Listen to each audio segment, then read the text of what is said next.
And the Rise is banned away, the Nidalee. We're starting to see the patterns once again emerge. Yeah, and you could drop the Azir ban if you're RG2, and that's what they're doing with the Kalista ban here instead. And the reason is very simple. First of all, he's already playing a control mage in mid with the Orianna. You can still give him an Azir, and you want to play the same way. You want to play away from PowerOfEvil, control the side lanes and gank them. So whichever control mage he plays, technically for G2 doesn't change much in their game plan. And I like this Kalista ban. Again, you target that 2v2 that was so difficult to deal with. And in the best of series, when you have some leeway still, you're not on like on knife's edge, you know, at the end of the series, I think it's generally a good idea to ban out teams or picks that dominated the last game, regardless of whether you maybe, you know, set yourself up to fade. Just put people out of their comfort zone, because I'm sure Zven would just love to play like Kalista again and have a similar impact. And now Origen has such a big problem, because if they don't take Sivir and give it over to G2, then Ezreal was the fallback AD carry for Zven. But you still want to run these control mages in mid for PowerOfEvil, and then you have double scaling lanes again, unless we see that Lissandra coming in for PowerOfEvil. Maybe the Karma mid we know he likes to play. G2 giving over the Braum here potentially for Mithy, saying we actually value the Ekko higher. Interesting decisions. Definitely the value of the Sivir pick went up because Yes. some of the stronger lane champions against her went down. We've also seen so far in play as the Braum is a fantastic pick later on against Sivir, because the Ricochet particle just gets destroyed. So no more bouncing crits in teamfights. Also Boomerang Blade immediately stopped by that Braum shield. So it almost has to be the Braum here for Mithy. And for the rest, I think Origen is going to just hide as much as they can. Pick the generic tank of their choice. Yeah. It's not even a champion, so you have a list of 4 tanks. So when you go with a big group to a restaurant, they limit your menu down to like 4 things you can choose from. That sadly is top lane right now. Maokai's on the menu. And that, of course, means we follow the formula, but Yeah, we didn't get to in the end. we didn't get to predict the pick here coming in for And somebody hybrid. was ranting about But it was the Bard, Who was that? which has been his go-to pick when Braum is gone. And also in this case here, G2 just lost because they had a weaker 2v2 lane. They very clearly want to play standard lanes. Now you have the range support on your side. Sivir for pushing all the time. So the pick makes a lot of sense. And I mean, Graves, we don't even need to talk much about him. And Ezreal was the go-to option for Zven before. It has to be the Ezreal at this point. Because otherwise it's so hard. He had a mild hover over Jhin, but it's impossible to play that into hyper mobile champions as well as Tempered Fate. So there's no other choice left than the Ezreal for Niels, I feel. This is a pick, by the way, that's been banned against PowerOfEvil for the last 7 games. The Azir. It's not a pick we've seen him really dominate on before, but clearly in scrims he must have been very, very good on this champion, and now he gets to show it here in Game 3. But it is another scaling mage together with a scaling AD carry. And man, PerkZ is ready. That was quick. Insta-lock. That's going to be a bloody mid lane. And that's maybe why they put such high priority on the Ekko early, just to get a magic damage component into their draft that also has a little bit of damage compared to some of the other tanks. Still a little bit too little magic damage for G2 if you look at the overall composition. They got a Bard, man, they're fine. Very, very physical. very, very focused around physical Whack damage. away with I those will memes trust in their your judgment. face. 1v1 the enemy AD carry. Oh, man. Obviously, we have to remember it is harder for carries to itemize against physical damage compared to against magic damage, with Maw and Abyssal being like extremely strong items. As a mid lane mage, it's like an hourglass, but you don't want to build it very early normally. Against the Z, however, you do have to build into this hourglass. A lot of players like to go like arm guard and then complete an item and then complete the hourglass a second. But Origen right now, they're looking at a damned if you do, damned if you don't kind of scenario. They need to lane swap to dodge some of these honestly horrific matchups. But then, even in a lane swap, the tempo advantage will go to the Sivir Bard Ekko combo overall. So I think G2 have a really good early game draft so far to kind of play the map and enable the Z to snowball. They can make it work. On the line. See if they can pick up another victory here. Origen have that momentum, and they switch things up with the Azir being unlocked for PowerOfEvil. He does pick it up in spades, and that is going to be a real interesting one in the mid. If you think OG can take this one away, keep on tweeting hashtag OG win, or if G2 eSports will grab this one. Well, of course, you know what to do. It's hashtag G2 win. We're loading up onto the Rift. It's game number 3. It's already been a hell of a series. Let's see how it continues. Yeah, but what a fantastic kite composition, though, that Origen is winning. Imagine in a late game when the game is even and G2 is forced to rush at them. There's no way they're going to tear through the front line of Maokai Braum and then run into an Azir and an Ezreal. So the kite aspect, Yeah. is definitely there for Origen. Trust me though, G2 is saying, if we go late game, it's over anyway. Yeah. We don't actually care about what they can do late game. When you have a Z, you know it's all about the first 30, 35 minutes. Snowballing there. Again, it's a 1-3-1 setup, but with a kill lane in the side lane. It's what PerkZ was trying to do in game number 1, and definitely did it on that LeBlanc, which he hasn't been allowed since. Origen going for the deep invade here. It's only Trick to spot them. And they're in the brush. Oh, for a second. Amazing steps out, but Trick does take a Mystic shot. They didn't see anyone. They were afraid to check into multiple members, because G2 knows that Origen are looking for a lane swap. And then you will very often invade into enemy jungle. So one of the counter plays is sitting there with 5 and wait. And when they walk into face check, you just kill them, you win, you push them out, and suddenly they don't get any deep wards and you get a first blood. Alright, Emperor is going to reveal very early here. 4 deep wards being played by Origen. It's a little They're not going to lane. counterintuitive. Ooh, they're gonna see them. Oh, just barely dodging out. That's Origen actually being a little greedy themselves. Kind of trying to rush into that brush. G2 face checking blind into the enemy jungle. Your jungle, which now belongs to the enemy. Yeah, very ill-advised overall. They they can be happy with the outcome, kinda, that they didn't die there. They still, and they get the standard lane, so I think they're very happy overall, actually. G2 definitely winning out on this one. Origen kind of focused everything on trying to force an early summoner to get a lane advantage, get into lane faster as well, but really this pick and ban phase was extremely interesting with the adaptations. You know, dropping the Azir ban, as we talked about, ban away Kalista, and the reason it's Kalista and not Thresh is because, first of all, you can still play Bard. You haven't had another range support with Kalista. Kalista's the enabler in that combination. And also G2 knew that they were going to early pick the Ekko instead of Braum, so if they'd banned away another support, it would have made it very difficult for them to then also get that Bard later on. So I like how they're actually adapting. Tough to say something to get it out. In a series. I'm glad you were able to adapt to that particular word there. Hybrid takes a magical journey, and he has to burn the flash. Look at that. All of a sudden, Amazing out of nowhere. The heal comes in. Amazing's going to commit to this, and he gets first blood, and he gets out. So Amazing started. Enemy red buff. We saw that invade from Origen before, and just sneaking in behind them, and Right in mid. going aggressive. Exhaust just finishes the channel, and quick flash from PowerOfEvil to get away from Trick. I feel like we saw this in game 1. PerkZ goes very aggressive for a trade. He's okay actually losing out slightly on the trade because then Trick joins. But look at this. Start red buff, obviously from Amazing, catch another camp on top side, and then just invade. Yeah, poor Hybrid. He thought he was so smart skilling Magical Journey on level 2. Usually the bards go for the health rally.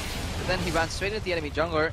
Or kind of caught off guard there. And that's a very early gank from Amazing. Honestly, really good adaptation. It's already starting to look like game number 1, except it's Origen who were able to put the early pressure on. And Amazing, he had a pretty solid performance on Kindred in the last game, a tougher one in game number 1, but we saw he could play aggressive junglers like this in previous weeks.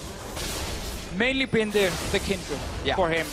That's what I mean by aggressive junglers. Right, yeah. Who else do you think I'm talking about? Just the Kindred. Well, in Italy, which they ban away, obviously on the side of Origen every time. And you're done with your jungle conversation. Pretty much. There we go. It's the check boxes. All right, let's take a look back up to the top side. Hybrid this time, after he gets punished there, he burns his Ignite and his Flash and still doesn't get out alive. So he's got to lick his wounds a little bit. Hasn't his weekend back up. exclusively been Kindred blue side, Fade red side? So far, so good, yes. What a fantastic metagame we're playing. We do like to first pick Kindred here, and then ban Italy in every single game. Yeah, a little part of me was hoping that Zven was going to pick it up because he played at AD carry like all those weeks ago, and I was like, come on. And then take Graves and deny. But no fun. Yeah, I actually like that. That'd be a good cheese pivot. Yeah. It's a good thing they can't hear me. I'm not giving them any strats.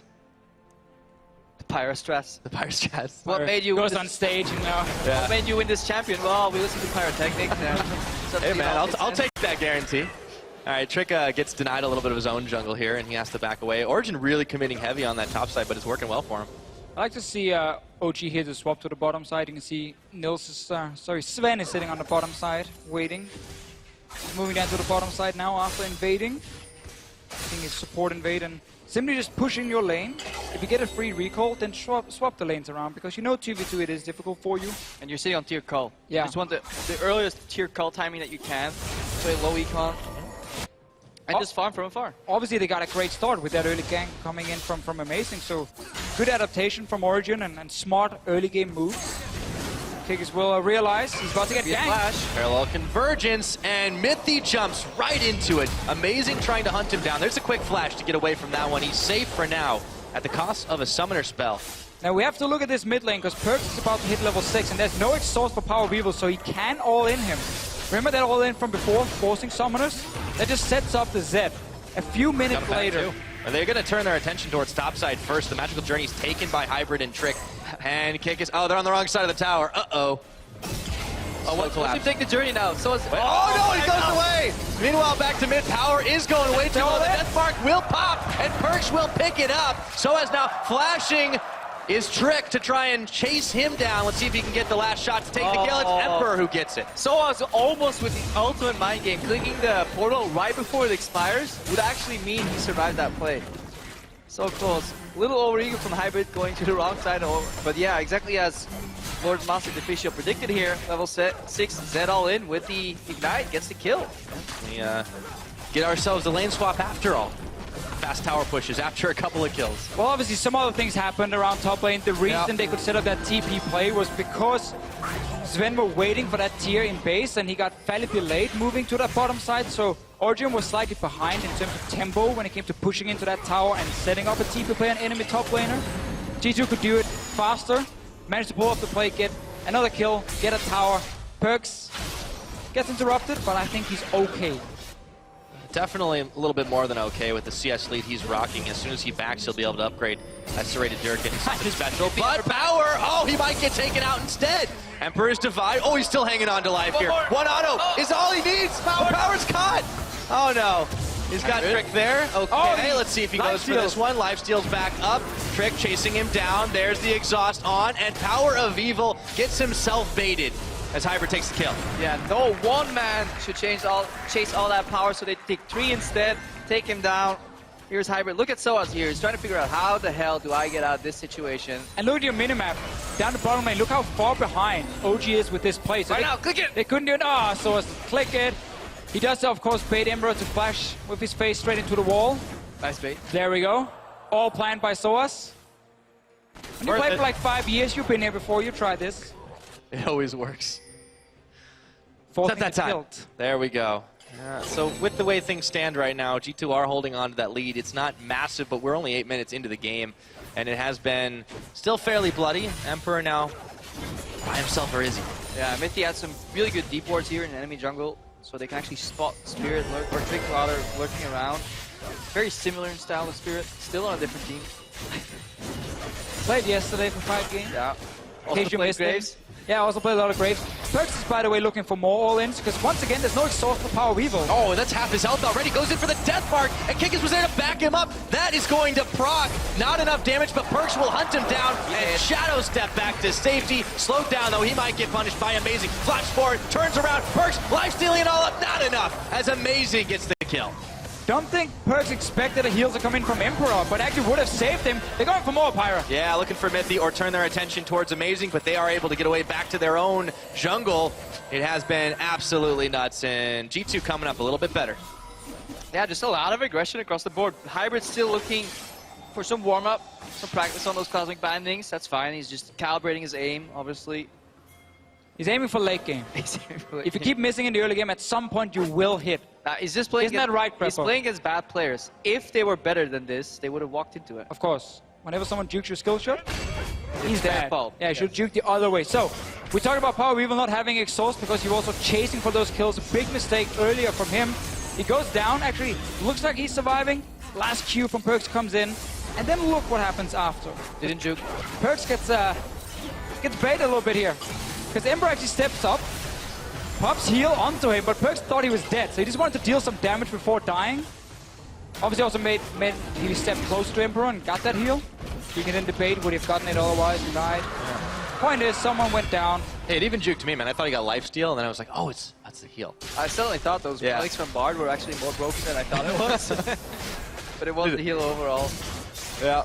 So, all said and done, Origen do manage to lock themselves up a first dragon. That'll start giving them a bit more headway into this, the AD and AP that they have picked up for, but they still have to respect the damage from PerkZ. He's starting to get on a roll. Yeah, he's getting on a roll, and it's about 3 more minutes, maybe 5, before he starts looking at side lanes, and then Emperor comes over and tags in. and just takes over mid-wave clear duty. And that's kind of the point of where G2's composition is extremely strong. 1-3-1, one split push-oriented assassin, and then a teleport to either TP mid or bot. Yeah, I just want to see G2 set up a play bot lane now with teleport and PerkZ roaming down as well if he can. Might get your whip here. Zven, so they do get the play. Okay, they stop the tower for just a couple seconds, and Zven has no health bar. Emperor will grab him. That is 3 members of G2 right on there, 1, 2, 3, before Amazing can even get involved. And this is game 1 all over again, because PerkZ is stuck in mid because he's getting pushed in by 2 members. Now he's also getting caught. Yep, Mithy was right there. Deathmark is onto him, seeing if he can try to turn the damage.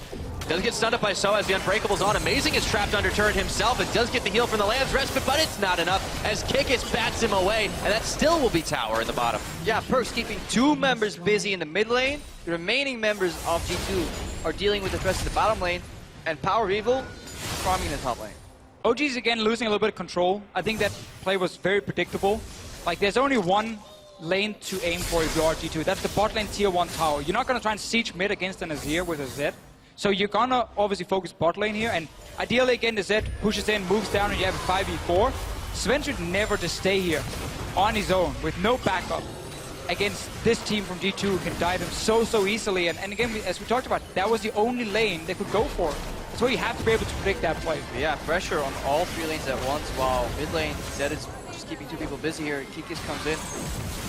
Power had to shift to the top lane to deal with the threat from Kikis, but then he just disappears, and G2 is just overall completely 1 step ahead, and they're reading Origen like a book and exploiting some of these, you know, weaker points in the game that they have with their drops. And now you get the Z in the side lane, because all he was waiting for again was that last tier 1 tower in his side lane to die.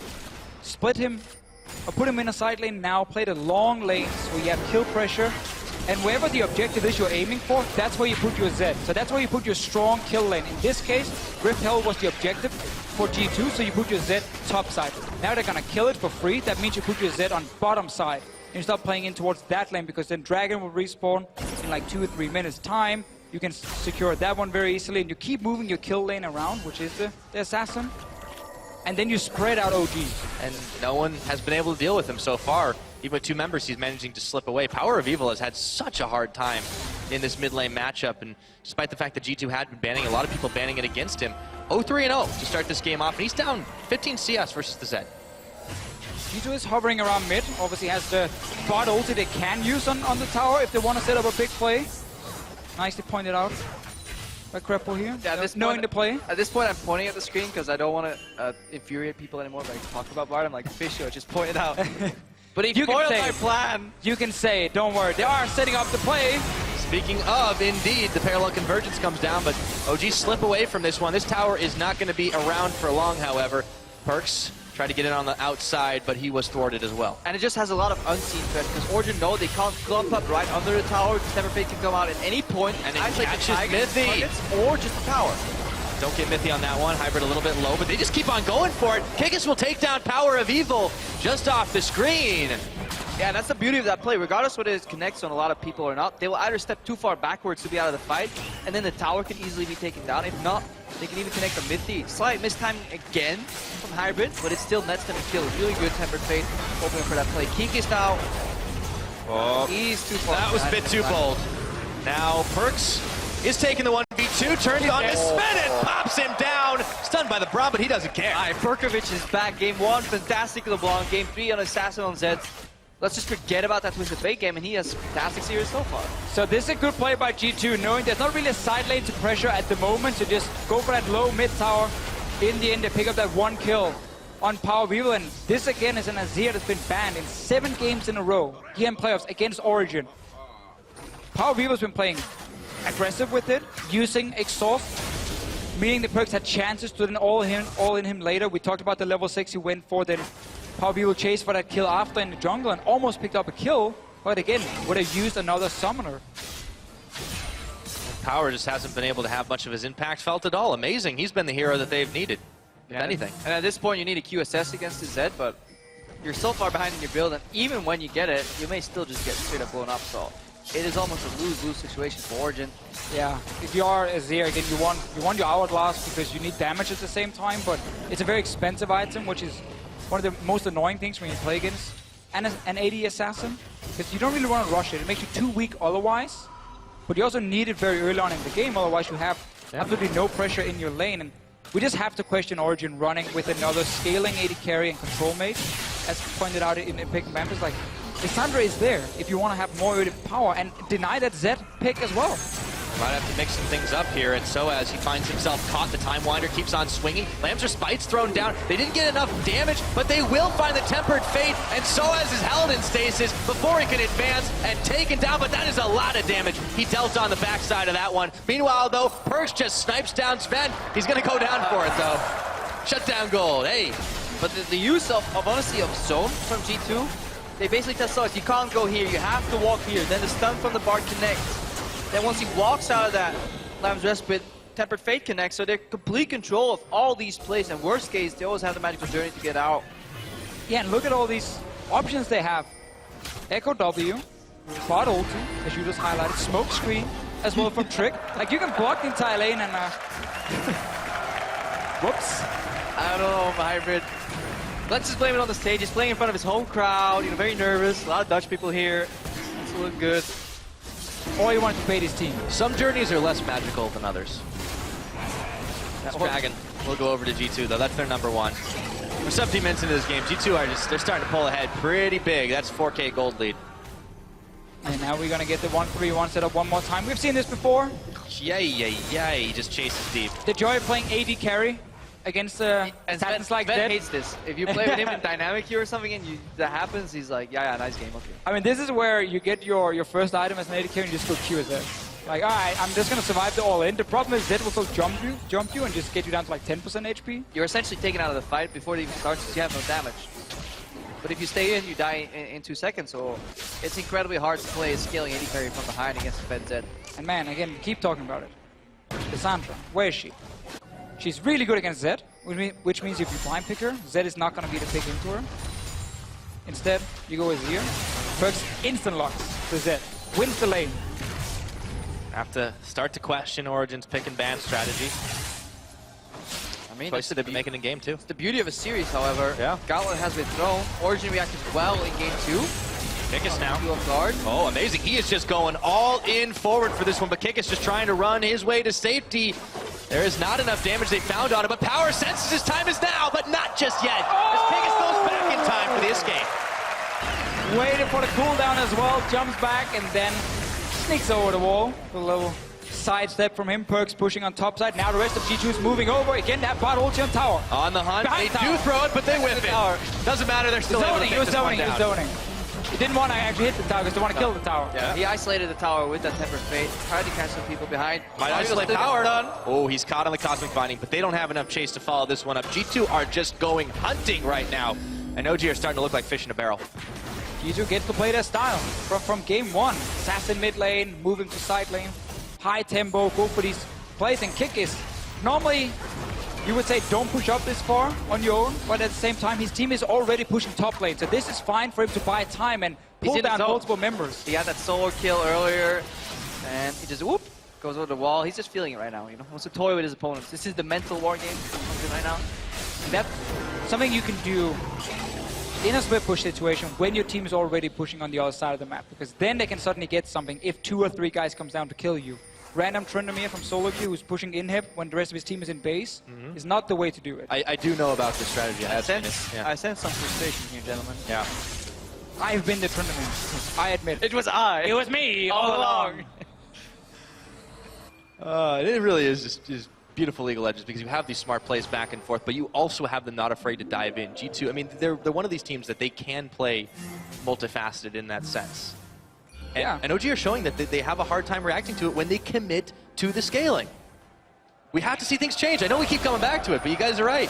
You've convinced me. Thank you, Pyra. You're back. I feel like a cult. Yeah. It's an anti-scaling cult. Amazing dog. Getting caught here. Hybrid looking for Tempered Fate. I do like this Kindred, but right now it is going to be in some trouble. Mithy jumps right forward, and PerkZ is just going wild. He does get pinballed up and around, but he's staying alive on this one before Zven will finally take him down. Soaz in the middle. They might be able to turn this fight, but it is just so damn bloody. A double kill for the tree as they chase them all over. And Origen trade 1 for 3 and still chasing. Yeah, a really good start there. But PerkZ tried to get into the Lamb's Respite Club, but access denied for Miners. twice. He just got knocked into that Azir wall, bounced back, and he just couldn't get in there. Kikis right now looking to foul. A little bit of over-eagerness. Honestly, that was G2 not having faith in the hybrid landing that Cosmic Binding. Start to see a few cracks in the armor. 20 minutes into the clock, and Origen make the call. Azir go go with Baron. incredibly quickly with Kindred and Ezreal. Very low though for PowerOfEvil, staying very far out, just letting the soldiers of course do all the damage. Trick. He's gonna get there in time. That's fine. And he oh my goodness! Trick is able to take the Baron away just as his team respawns. Origen get robbed. You shouldn't be able to do this. But he did. Like, you can't take such a bad fight where you chase in, you die in a Kindred. Zven has it. Flash it, all right. Not the same player. Okay. Glad we established that. I can't believe G2 just bought themselves right back into this one. Azir turret comes up. That's not going to last very long. G2 are back in business. But man, that fight again, it came so much earlier in this game where they were over-aggressive. It gives a few kills to the scaling comp. And then, of course, Trick walks in. MVP. And then the magic This split. happens. I just want to see a replay of the collective player cams from Origen when that Baron gets stolen. That just has to be all your hope dangled in front of you and then just taken away. I mean, not much to say here. Let's just see how close it was. Smites get used. 718. Took it with Smite. Yeah, I feel. he did. Like, it becomes a 50-50 here, because normally as a jungler, you want to tell your team, okay, at like 1,500 we burst it, and then he's ready to smite us right after he makes the call. But in this case here, when Trick jumps in, everyone panics a little bit, and they're both hitting the Baron at the same time, following the same timer. It becomes a 50-50 then. It's the definition of worth right there, though, as Trick gives his life to secure the Baron for his team. Baron power play, 2,700 too. At the back of it, they were able to take some more ground back for themselves, and now Dragon will be up in a few more moments, and even though that's not been the primary objective for a long, long, long time, you can try to use it to bait out Origen, or at least just keep the waves on, push with the 1-3-1. Yeah, G2 almost plays too fast to go for these early Dragons, even though it is smart if you have a composition who is going to get outskilled and can't really siege properly. But because they have this Ekko Bard combination, they're not afraid of diving towers, and the value of that above, try and snowball with Dragons. Just say, look, worst case, we bottle to the tower and go for the fight. I mean, they just play without an insurance. That's the thing. Usually when you're in an early game competition. Yep. Well, that's illegal in some countries, you guys. Crowd. Everybody's gone gold. Here we go. Teleport coming on in on this one, and they don't want to take it. False alarm. Ulti down though. Again, it's important for Hybrid to have it, because either again you use it on tower to go for the kills, or use it behind the tower to zone them off it, or and take the tower. Or you just use it on the Kindred ulti in a fight. It's really good at negating a lot of its use. It's such a versatile ultimate. Yeah, lateral damage. Yeah, PerkZ just throws out the shadow, and that's always a huge threat. The damage he's able to deal, and he's even a little bit more tanky with the Mom Mortius completed to stay alive for the magic damage burst. Origen have to keep on their toes constantly. So easy for Zed to itemize against these mages. Just go more. Fantastic for his items. Like, oh, you want some arm penetration as well? Why not on the same? Great for you, MR, good shield. They took my LeBlanc, so I took their lives. Over and over. And then I suicided twice. You gotta It give is something G2. back. It is G2. There's always something that Comes they're at a still price. stepping their bounds. Always 2 steps forward, and then we need to have 1 step back. Yeah, but then it's off a cliff. And then also sometimes it comes a lot of steps back. Yeah, G2 still rocking a pretty hefty lead right now. 24 minutes into this game. Baron has, of course, finished, but they keep the side waves pushed and dare Origen to step a foot out of line. No. Then they die. They're waiting They for don't keep the dare. G2 to make an over-aggressive play. Use a lot of cooldowns and trying to take them down when they use the Kindred ulti. Then set up that wall with PowerOfEvil and you start kiting back. Zed doesn't have a whole lot of value once that ulti is down for him. It's very difficult then for PerkZ to actually go in and assassinate anyone. OG needs to build a wall. Make their team come great again. I was hoping. And they're gonna make G2 pay for it. All right, G2 trying to dive in and finish off the base, or at least start cracking it open. 25 minutes has started to be the definition of G2 pushing forward and keeping it all going. These games have not lasted all that long today, that is for sure. But the mini wave is starting to go. There's On the Hunt popped, and G2 are just scrambling. That must have came straight out of an H2K VOD. Probably they're proud after watching that ulti. his game plan coming in. But G2 definitely... Confuse the opponent with your trigger ultis. It'll be back soon. Don't worry. Still, they're constantly looking for that one opening, but once you've taken all the outer turrets, it often becomes wait for Baron, and then force a fight around Baron or take the free Baron, and then use the fact that you can buff up minions in every single lane to just pile into the enemy base. That's why sometimes going for too many of these early towers can bite you in the butt later on. When the map's kind of empty, you can't play into the base. You're kind of sitting there crying with all your money, though. Yeah, my life is so hard. I only have a 10k gold advantage. But imagine if you were like on 3 or 4 dragons right now, you could at least start putting some dragon pressure to lure them out of the base into a trap and kill them. Right now you kind of have to wait for barons all over, and as we've seen before, I mean, barons have a nasty habit of just backfiring on people. Some of these important series. If you don't set it up properly, you need deep wards around this blue buff here so you can TP in behind. Fascinating subject overall. With Baron vision. Yeah, it definitely is with the Ekko, and now you need to not get caught. Unfortunately, PerkZ did seem to miss the memo, but who is catching who as he just goes in and goes right on out, but Soaz won't let go of him that easy. PerkZ goes back in, takes out Zven. He is hanging around in all this. The Lamb's Respite will end, and he will fall, but not before G2 have started the collapse around. They don't want to take this fight, though. Emperor is not in the picture, or do they rather? Soaz, that's going to be Kikis flashing out, and Amazing trying to get the chase down on this one. It's absolutely insanity, and Kikis gets the big pickup. That is a 2-for-1 for all the blood. Yeah, Mithy did a lot of work on that Z ultimate, trying to cancel as many shurikens as he can, trying to randomly aim his shield to block one. But then PerkZ, as he came back in, the Lamb's Respite went up too late, essentially saving PerkZ, prolonging the fight. Let's see how that back end of that fight happened, because PerkZ here gets caught by Soaz, goes low, but somehow he goes back into the fight, finish off Zven. See the timing. Oh, just a great ult from Amazing's like, hey, I will reward you for that play with your life. Zven was just outside that ulti from the part, and then Amazing obviously couldn't use ulti himself. PerkZ realizes he gets the kill, and this wins the fight for G2, because right now Emperor is still not here. He's still running. Had Zven been alive at this point, it's going to look really bad for G2. Yeah, but PerkZ, he was trying to prove he deserved the title of best ninja. Believe it.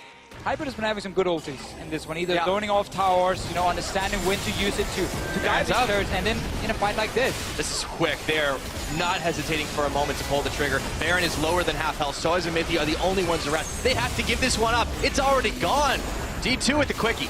And that for me is the sign of one of the strengths, at least for G2, is the lack of hesitation on many of their players. Surely, it may not always be the perfect, you know, skill shot. It may be misplaced, and you can pinpoint and slow the replay down and say, yeah, an inch to the left would have been better. But they play so fast and with relatively decent accuracy overall, and that's what makes them such a hard team to play against, because Hybrid not afraid to ever pull that trigger.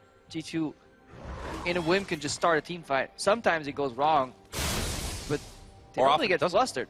They just do it again right after. Like they don't. It doesn't feel like they get punished for the mistakes mentally. And this goes back to one of the points, you know, from game one, with a team who's not afraid to play what a lot of European teams maybe call like the scrim style, where you are very aggressive and yeah, okay, you mess up once and you might lose a game from it, but next game, you know, you can always go next game. You can say we need to keep playing this very high tempo style, and a lot of European teams don't play this style.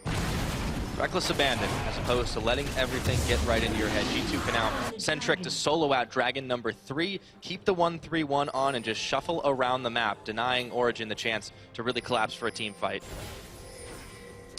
Ooh, Hybrid looking for Tempered Fate on the Azir. When PoE uses his dash, it will not complete if Tempered Fate stops him. Well, turn back to PerkZ. Oh! Okay! Judging by the pings, he actually hit that one on PowerOfEvil, by the way. He did. Power is going to fall oh so low as Kikis Chrono breaks back in. Power's going to get slain, and Emperor gets the credit. Mithy and Amazing nearly fall. This is going to be G2 trying to press their advantage here. How far can they take this with the 2 main damage dealers dead? Well, Pyro, they're going to take another inhib now. They might even try and push for the finish. 2 carries are dead from OG, but they're going to play it safe for now.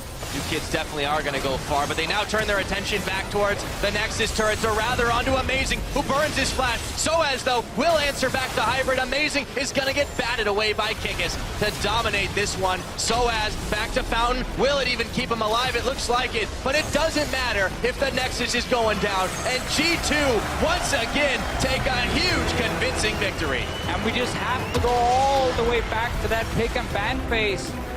It's like Origen didn't learn anything from game 1. Same with Control Mage and Ezreal. Well, there is Assassins open. Zed is also a great pick into Azir, especially if you're very, very skilled on the Assassin. And honestly, that's the difference between tunneling on picks versus concepts. G2 realized that they're playing against the stylistically the same champion in Orianna and Azir in the control mage kind of department, and they just isolate, they ban out the Kalista instead. But Yeah. Origen, they don't realize that the fault they had in game 1 was playing these two passive lanes as opposed to just a champion combination. And they fall again, because traditionally, Azir actually pushes in a lot of matchups overall, but you just can't afford to just leave him open versus Zed, or you just need a lot more jungle attention rather. Yeah, and also Origen right now are very limited in the way they can change the draft, because they have so much focus on this early pick Kindred every single time, because it's the best available jungler for Amazing. But if they don't grab the Kindred, they're afraid of Tricked and taking it. And Rick is strong. He's very strong in that champion, obviously also with the Nidalee ban.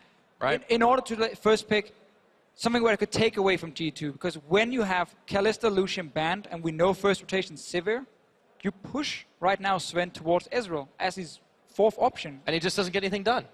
Well, he doesn't, but also PowerOfEvil. Power wasn't able to get anything in the mid lane. They tried to send him on sideways. Yeah. Yeah, there's just nothing doing. I mean, at this point, you could look for a Thresh Jhin lane. Maybe just go for some sort of surprise. Take a leaf out All of Fnatic's damage. book. Maybe a Caitlyn lane where you just surprise, because people are not really that used against playing the new Caitlyn, where you surprise with some headshots, some damage, hooks onto the traps. Bard Caitlyn, maybe take the Bard away, force hybrid on uncomfortable champions, because he hasn't really had to reveal that many champions throughout the split overall. Mm-hmm. Very true, and the Bard was very impressive. He'd only played it a handful of times. He picks it up again. Oh, played well. And maybe, you know, it's Krepo seal of approval, so I think that's always a good thing. Now, G2 Esports, they're just one win away